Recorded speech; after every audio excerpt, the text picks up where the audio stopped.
Continuación sobre el conflicto en Yemen. Como decíamos, Yemen es uno de los países de la región del Medio Oriente y Norte de África sobre los que menos se conoce. A pesar de su historia milenaria, su posición estratégica y sus diferentes dinámicas políticas y religiosas, la información sobre Yemen es casi nula en los medios de comunicación y en parte de la academia. En su lugar, aunque también escasa, la guerra en Siria, al parecer, en su etapa final, recibe mucha más atención. Es curioso que una guerra que, si bien comenzó, como hemos dicho anteriormente, en 2014 y tiene raíces en décadas anteriores, no se encuentre en los principales escenarios de debate. Tal vez porque es el país más pobre de la península arábiga y se piense que lo que sucede allí carece de relevancia. Sin embargo, cualquier persona que se acerque a las diferentes facetas históricas del país se dará cuenta de la importancia y del gran universo temático que abarca.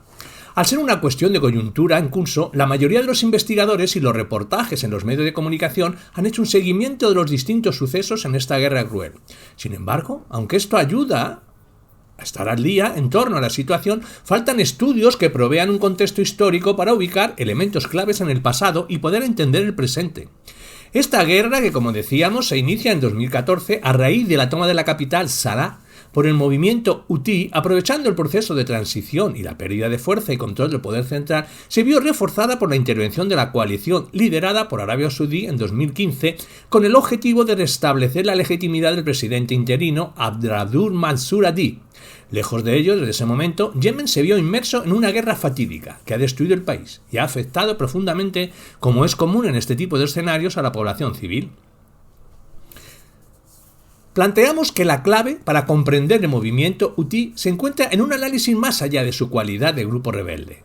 Se trata de un actor importante en el proceso histórico de conformación nacional en Yemen y evaluar su dimensión religiosa, el caso del zaidismo, tribal, sus nexos familiares y de alianzas, y política, en concreto su relación con el Estado, y diversas situaciones de conflicto permiten entender que se trata de un actor indispensable de cara al futuro del país. La primera parte del escrito se dedica al estudio del zaidismo como parte del Islam chií y su historia en Yemen, lo que permitirá adelantar una reflexión sobre la creencia religiosa de la mayoría de los hutí.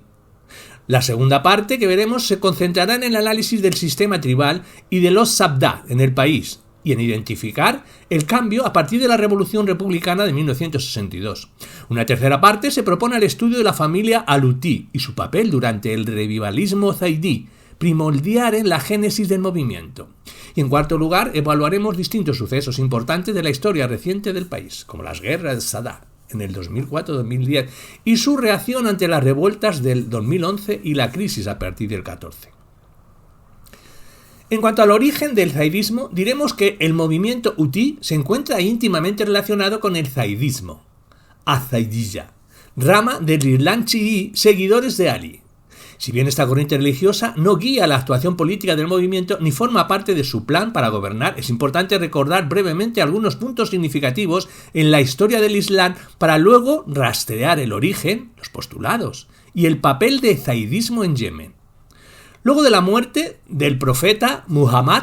se inició la división suní-chií respecto a las aptitudes que debía tener quien lo sucediera y con ello una serie de narrativas e historiografías según los bandos. Los suníes afirman que el profeta no nombró a nadie en vida como sucesor y confían en la transparencia de la elección de Abu Bakr como califa, producto del consenso de la comunidad en la discusión en la asamblea Saqifa. En cambio, los chiíes creen que Muhammad designó a Ali un año antes de morir en el hecho conocido como el Eid el-Gadir, cuando el profeta realizó su último peregrinaje a la Meca. Tiempo después, hechos históricos como la batalla de Siffin en el año 657, en la que Ali aceptó el arbitraje con el líder omeya Muhaybiyah, y luego la muerte de Ali en el 661, dieron lugar a los sucesos de Kerbala, cuando Al-Hussein, nieto del profeta e hijo de Ali, fue martirizado a manos de Yazid en el 680. Esto sería uno de los elementos más característicos de la doctrina chií junto con el imanato, al-imaná, creencia en los Aimá e Sin Imán, sucesores legítimos y descendientes exclusivos por la línea de Fatimá, doctrina que se conoce como Nas. A partir de Hassan, luego de su hermano Hussein y posteriormente, uno tras otro, por el resto de Amailat, simpatizantes de Ali. Sucesores legítimos y descendientes exclusivos por la línea de Fatim, la doctrina que se conoce como Nas, a partir de Ghazan, luego de su hermano Hussein y posteriormente uno tras otro por el resto de Aymaí alíes simpatizantes de Alí. A los que creen en una línea de 12 aymaná se les denominó duodecimanos y a las diferentes vertientes y formas de pensamiento dentro del chiismo se diferencian a partir de la creencia de un imán a otro. Medina Gutiérrez, 2017, página 15-16. Así, el zaidismo establece que el quinto imán fue Zaid ibn Ali, bisnieto de Ali e hijo del cuarto imán Zayn al-Abaí, nacido en Medina entre el 694 y 695. En el año 740 proclamó su pretensión al trono en rivalidad con su medio hermano Muhammad al-Bakir, considerado quinto imán por los demás, y después con su sobrino Jafar as-Sadiq, sexto imán, a quien la mayoría de los chiíes reconoce como el heredero legítimo del imanato. Taydid lideraría una importante revuelta contra los omeyas, pero moriría en Kufa en 740 en una batalla contra Yusuf bin Umar y el califa omeya Isán, su hijo Yasía. Intentó continuar con la revuelta, pero con la misma suerte que su padre, pues murió en Jorasán en el año 743. Para ellos, la figura del imán ya no se bastaría en la transmisión directa de padre a hijo en línea única, sino que cualquier alí, doctrina del imaná, al-mudur, podría serlo, siempre y cuando poseyera los poderes espirituales de un líder religioso, hubiera combatido por la justa causa y recibido el homenaje de la comunidad. Para Drex, 1993, aunque se hable de cualquier descendiente, debe tratarse de un Seyhidit, Asad descendiente de Ali Fatimak, que además tenga excelente competencia en las ciencias islámicas y reivindique el liderazgo al levantarse o ejercer oposición activa en contra de gobernantes considerados injustos, los Jurui. Para Goldziher, en 1981, esta característica permite hablar de un imanato activo, diferente del pasivo de los duodecimanos que aguardan el regreso de imán oculto al Mahdi. Una serie de revueltas en diferentes territorios fueron atribuidas a los zaidíes y en muchos lugares se establecieron reinos seguidores de esta corriente, uno de ellos en Yemen. Yemen y los Aimá zaidíes. La zona norte de Yemen ha sido asociada a la sucesión de los aimizaidíes desde el final del siglo XIX, hasta el año 1962. El primer estado, Dabla, lo fundó aproximadamente en 897 Yahya bin Hussein, 859-911, proveniente de Iyad, líder de una comunidad zaidí en Medina, y además Sarif y erudito, alim de gran conocimiento y ambición política. Según su biografía, líderes tribales de Sadá y de Jablan que se encontraban en guerra acudieron a él para que mediaran la disputa. Después de llegar a un acuerdo de paz, decidió proclamarse imán del estado zaidí y adoptó el título honorífico de al-Hadi ila al-Haq, la guía hacia lo que es correcto. Y como contaba con el apoyo militar de las tribus, derrotó a otros grupos que se le oponían, Beir. Sus voluminosos escritos teológicos y legales constituyen la base de la escuela zaidí del norte del Yemen, llamada Ahaldá Bihaya, que sostiene que el imán debe ser un descendiente de Alí y un erudito, además de ser líder supremo del Estado y de la comunidad musulmana.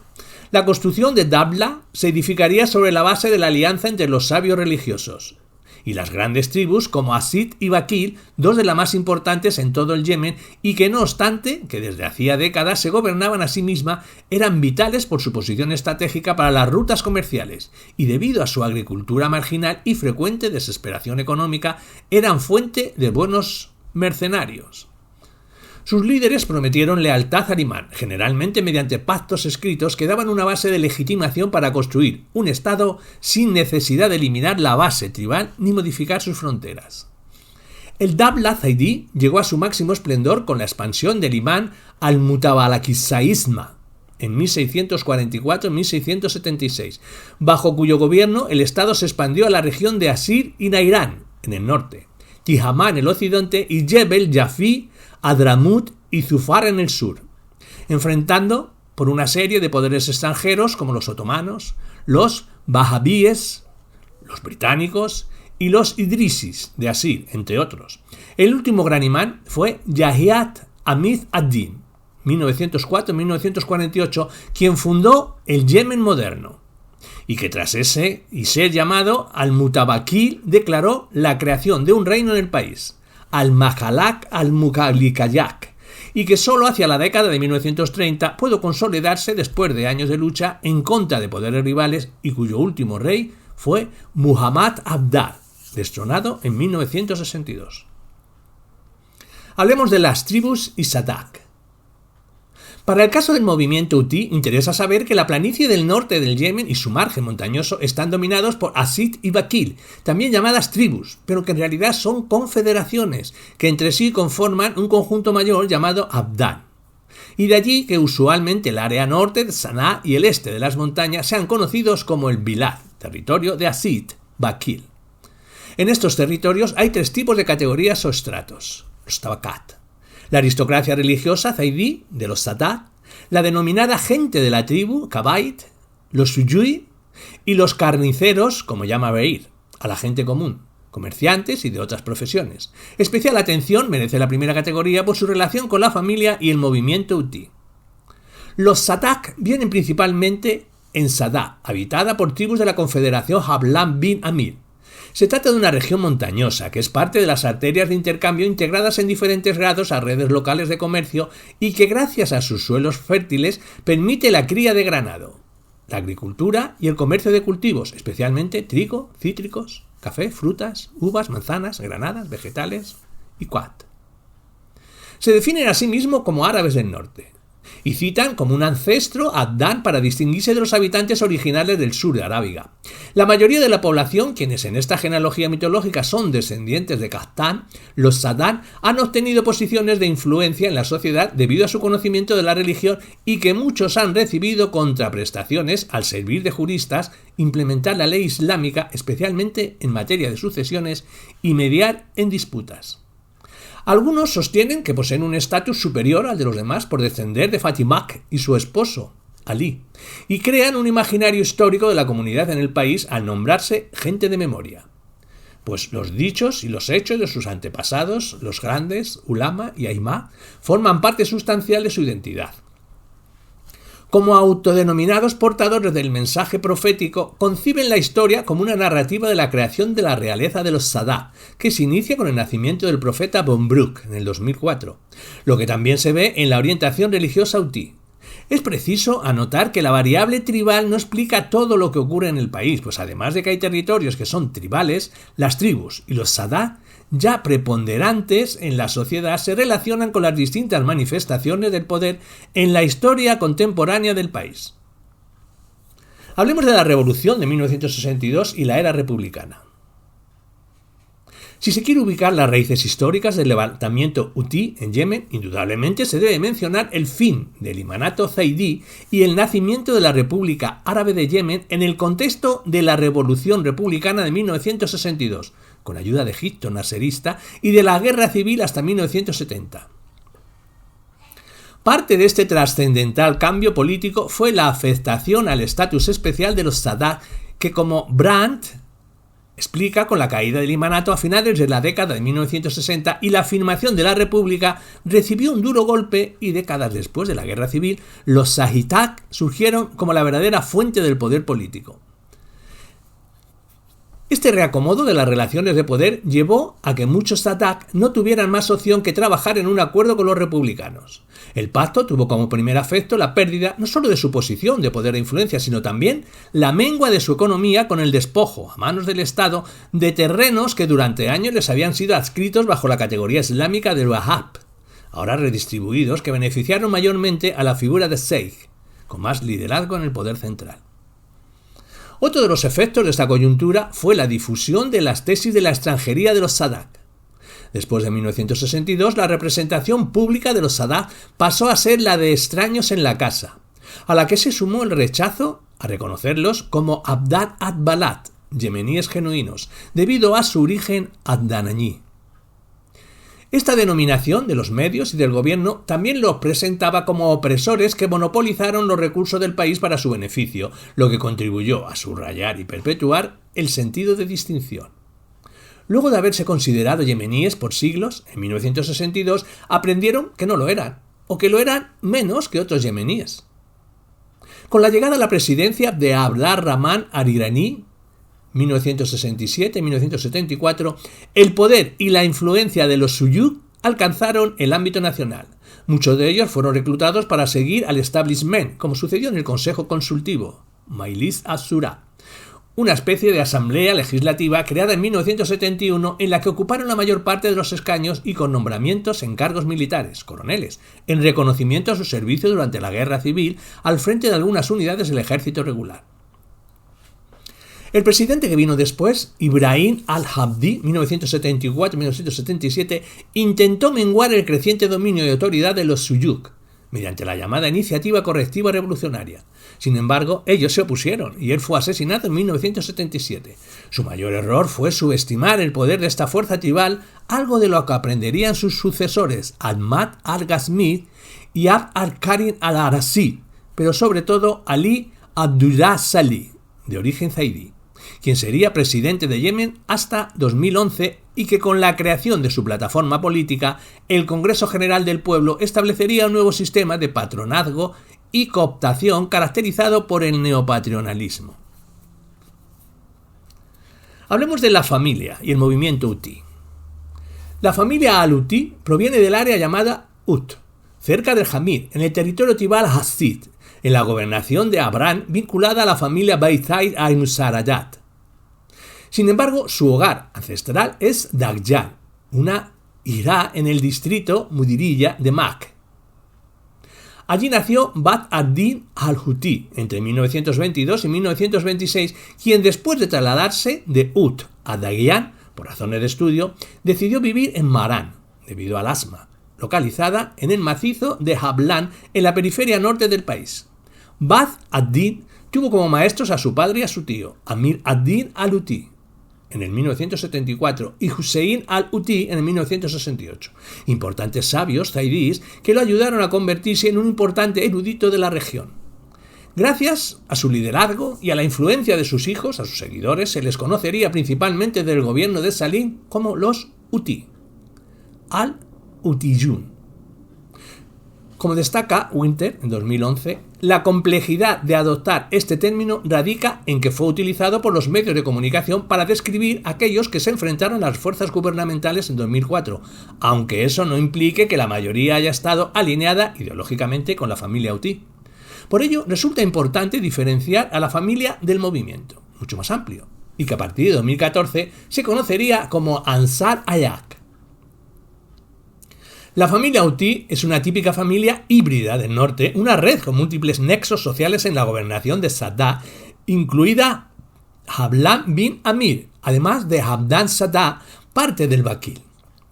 Algunas de estas redes son orgánicas, familias interrelacionadas en las que los matrimonios son importantes y otras de carácter asociativo creadas a partir de las relaciones establecidas por escuela o política. Las primeras también traen consigo el prestigio de ciertos líderes hachemíes o de suyuk, y las segundas son redes donde se comparten afinidades, experiencias y recuerdos. La vida matrimonial de Badr ad-Din ilustra el funcionamiento de este tipo de redes y ubica a sus principales hijos, Hussein y Abd al-Malik, actual líder del movimiento. Estos cruces y mezclas que produjeron nuevas familias permitieron a los Hutí contar con la protección de la ley tribal. En virtud de esta, algunos fueron considerados inviolables, muharán, compañeros de tribu, Subdah, o Ira Saddah, bajo protector, Muhayyar, todo consignado mediante contratos solemnes que implicaban, por ejemplo, que cualquier acto o deshonra cometido en contra suya insultaba también a la familia galante, como ocurrió en la década de 1990 con algunas familias de Jablan. Era un sistema en el que la solidaridad tribal, o asabiyat, concepto desarrollado por Ibn Khaldun, también entraba en funcionamiento. Los Hutí, a cambio, ofrecían a las tribus actividades de enseñanza y formación, especialmente en materia religiosa, y en resolución de controversias, aunque siempre enfrentaron el monopolio y la hegemonía de distintos tipos de saber que algunos suyuk poseyeron durante décadas y sobre todo la llegada del wahabismo a Yemen, favorecida por el Estado. Hablemos del revivalismo zaidí y el papel de los Hutí. En las décadas de 1970 y 1980, la expansión del wahabismo en Yemen contó con el apoyo de líderes tribales y del gobierno, que le garantizó puestos gubernamentales. Como destaca Baer en 2007, por esos años los líderes de esta escuela reformista y puritana del Islam suní propagaron sus creencias por medio de círculos de estudio, mezquitas y universidades en sus bilad nativos, en explícita oposición al zaidismo. Era claro que gran parte de su éxito se debía al apoyo y la financiación de Arabia Saudí, donde además del patronazgo a las tribus, el capital privado desempeñó un papel importante, pero también a que había un terreno fértil donde podrían sembrar profundas raíces. Recordemos que el wahabismo ha estado íntimamente conectado con el partido Islah, fundado en la década de 1990 y que atrajo sobre todo a jóvenes por sus programas de bienestar social. Se trataba, junto con otras razones, de aprovechar un resentimiento hasta entonces latente en contra de uno de los aspectos más notorios de la doctrina zaidí, la autoridad y la posición exclusivas de la que gozaba el Seyyid, lo que para los Jabadíes resultaba contrario a los ideales islámicos, pues promovía la desigualdad. Solo hasta la década de 1990 la comunidad zaidí pudo generar lo que se conocería como el revivalismo zaidí, una reacción inicialmente defensiva, no unificada ni homogénea para recuperar el terreno perdido debido a la expansión del wahabismo, y que, como apunta Brand en 2017, se dio en razón de la sunnización de la Maha zaidí y de la difusión de diferentes tipos de radicalismo suní en el corazón de las tierras del zaidismo. La familia alautí fue importante en varios frentes. En el campo político, el partido Al-Haq, cuya fundación fue posible gracias a la unificación de los años 90, que dio oportunidad a una política multipartidista en el país, quería convertirse en la fuerza que representara realmente los intereses de los zaidíes. Entre sus fundadores se encuentran, en primer lugar, el sabio Mahdi ad-Din al-Muraidi, reconocido Maria Zaidí, fuente de autoridad religiosa y de emulación, y nombrado Gran Muftí de Yemen en 1970, que perteneció al bando monárquico, pero que a partir de 1962 intentó reconciliar la doctrina zaidí y el republicanismo. En segundo lugar, el gran erudito Badr ad-Din al-Uti, alumno de al-Mu'ajidi, que difería de su maestro en su actitud quietista y quien, a raíz de la presión del gobierno por su papel en la creación del partido, estuvo unos años exiliado en Irán, donde se acercaría al pensamiento político radical de la revolución islámica. La oposición wahabí a los Sadá y al zaidismo en general también estimuló el surgimiento en el terreno ideológico y de la prédica de una nueva generación de ulamá, que sin contar con estatus de Sadá ni pertenecer a la tribu Asin, logró crear redes de apoyo y de acción que incluían líneas no tribales de diversas generaciones. Así se fundó en 1990 la Organización de la Juventud Creyente, As-Sabdat al-Mumin, a partir de la experiencia de las escuelas científicas Madaris y Megallá, y los campos de verano Maharia Tardis, promovidos por otro gran erudito, Muhammad Ihsan, y de las enseñanzas de profesores como Falitá al-Mujadid Badi ad-Din y su hijo Muhammad, con lo cual se transformó el revivalismo zaidí en algo mucho más activo. Con el pasar de los años, y debido a la diversidad de opiniones, la unidad de acción de este grupo se vio debilitada, lo que terminó dividiendo al grupo en dos: Ihsan y al-Murajidi por un lado, y por el otro Badr ad-Din y su hijo Hussein, los más beneficiados, pues mantuvieron a su cargo a un gran número de estudiantes y simpatizantes de aquel movimiento. De hecho, como apunta Lux en el 2009, en 2001 el acuerdo inicial de rotar el control de los campos de verano había fracasado, y los centros leales a Hussein Badr ad-Din al-Uti se habían separado de la juventud creyente, pues su líder consideró que su orientación era corrupta e iba en detrimento de los seguidores del zaidismo tradicional. Parte de las razones para explicar esta separación se halla posiblemente en la dimensión religiosa de algunos utí, pues Badr ad-Din y su hijo Hussein tenían inclinación hacia los harudí. Actualmente es probable que muchos de sus líderes conserven esta convicción religiosa. Finalmente, dicha respuesta también implicó una componente ritualista educativo. Una serie de conmemoraciones religiosas zaidíes que estaban prohibidas oficialmente desde 1962 se volvieron a practicar, como el Día del Gadir y el nacimiento del profeta, al-Mahdi an-Nabaví,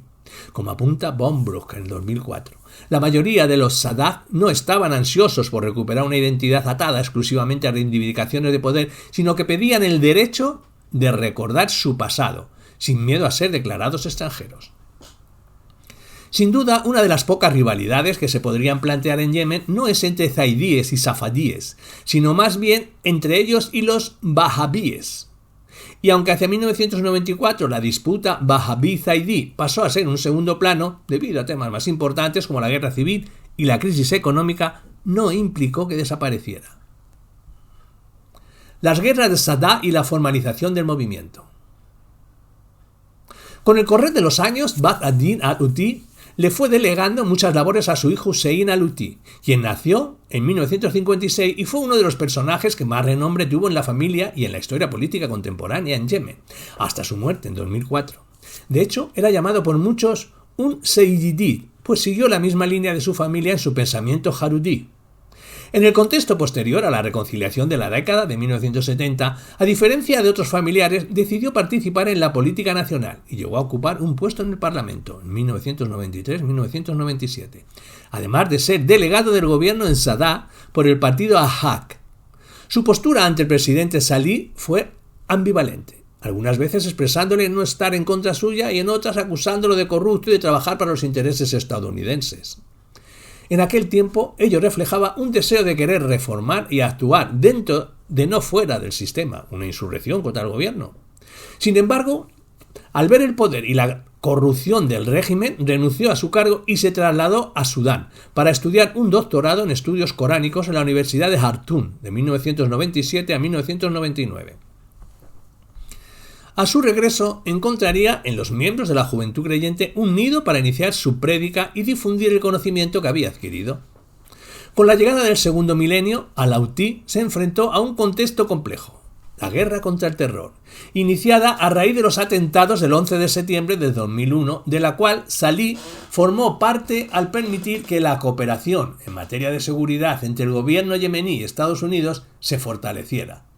La segunda, intifada en Palestina, la invasión estadounidense a Afganistán e Irak en 2001-2003, así como los escandalosos de la prisión de Guantánamo. Esto le permitió al-Huti, mediante discursos y prédica, criticar al gobierno y a las potencias extranjeras involucradas, lo que incrementó el apoyo popular y la movilización, sobre todo en Sadá, y generó tensiones con el gobierno.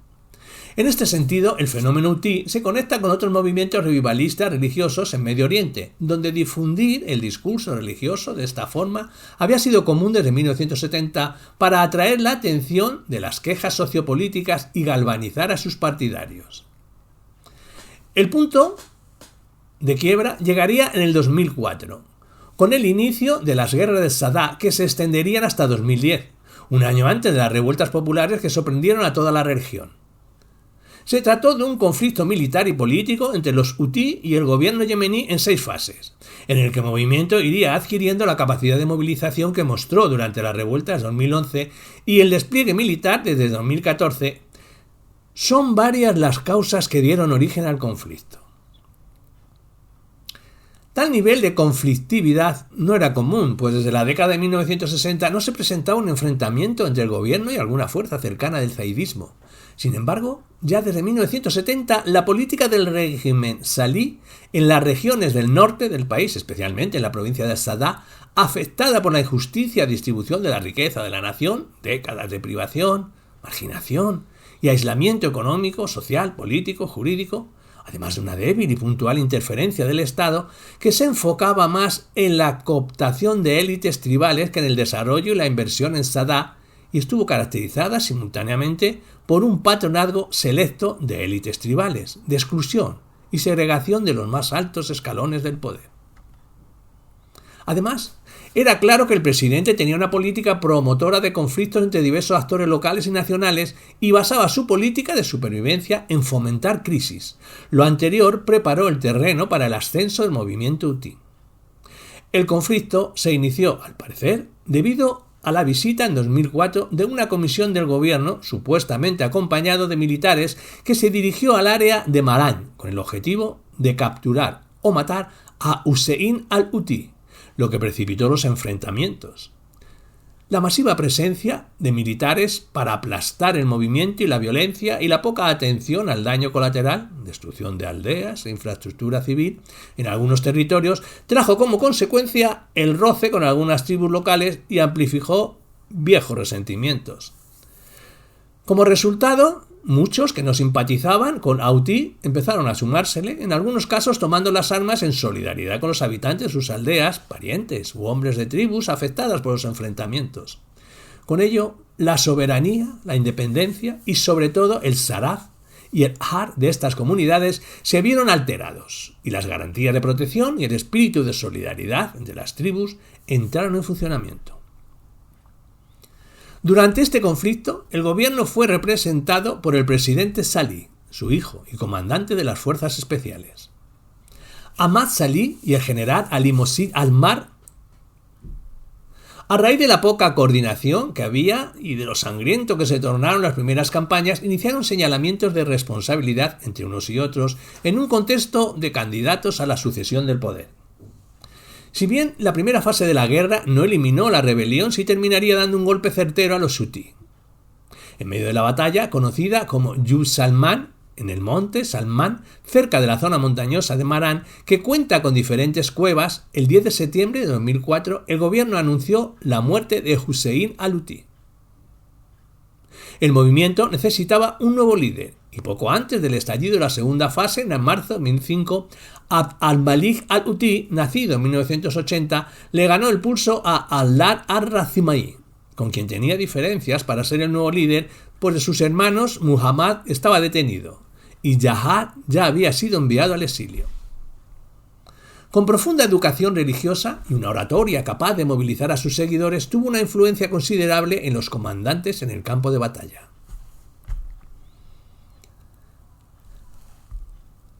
Las diferentes fases de la guerra arrojan elementos interesantes para la discusión.